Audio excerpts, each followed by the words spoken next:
Good morning, contributors. Yes, contributors, and I include myself in that position too. The type of contribution I'm talking about is the one present in our society that comes from every person who works with education. If you are a teacher, if you are a student, it does not matter.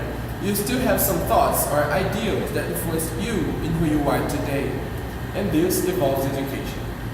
Education sustains society, and as important area as it is, we should be more careful when dealing with it. For example, humanity has been developing all kinds of knowledge throughout the years. The Industrial Revolutions, the Renaissance, the Enlightenment. These are all examples of periods when we achieved an impulse in areas like science, politics, ethics, art. Education does surround us, but in different ways. So, what is education? For example, here in Brazil, our high school education system has a large amplitude of area of knowledge. For example, we study from philosophy to algebra. We go from biology to sociology, and we study deep. We learn the complete history of humankind at the same time that we learned the complete calculation of triangles theory. All together, at the same time. And this is actually a good proposal, since we end up knowing a little bit of the whole world. And for example, I love when I'm on Twitter, and when I'm on social media, and I'm scrolling down the page, and I see a meme like this. It satisfies me.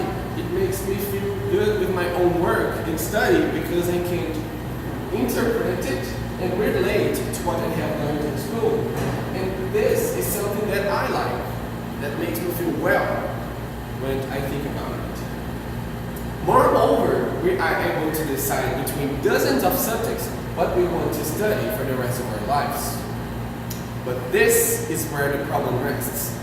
Besides the many and many assignments we need to do outside the classroom, we still have to apply to a lot of college tests, and this creates a solid pressure. The study then is transformed from a blessed pleasure to a doomed stress. This demotivates the student because the school doesn't offer him the trust in their leadership, neither give them liberty to work on their own thoughts. The student feels disconnected to the school, and this disconnection entails to a demotivation for him to seek for knowledge, to seek for the school. He will lower his frequency, and he will create a feeling of repulsion towards the school. But why it happens and how do we avoid it? For example, here in Brazil, we use the same method to educate people as we used 50, 60 years ago. We still work pushing all subjects to the student and giving them heavy homework every day. This system worked back then when the teacher was the only source of information we had, and we could prosperate with only our baggage acquired in high school, our background in teenage. But now reality has changed. Today the world demands us to be in front of our time. And the competition has grown large with the boom of technology. We do not need to condensate a whole world of information in 3 years of one's life because we've got a smartphone. This device, the cell phone, proportions to us the possibility to be in contact with information throughout our whole day. And it is a much extensive time than only 3 years of high school.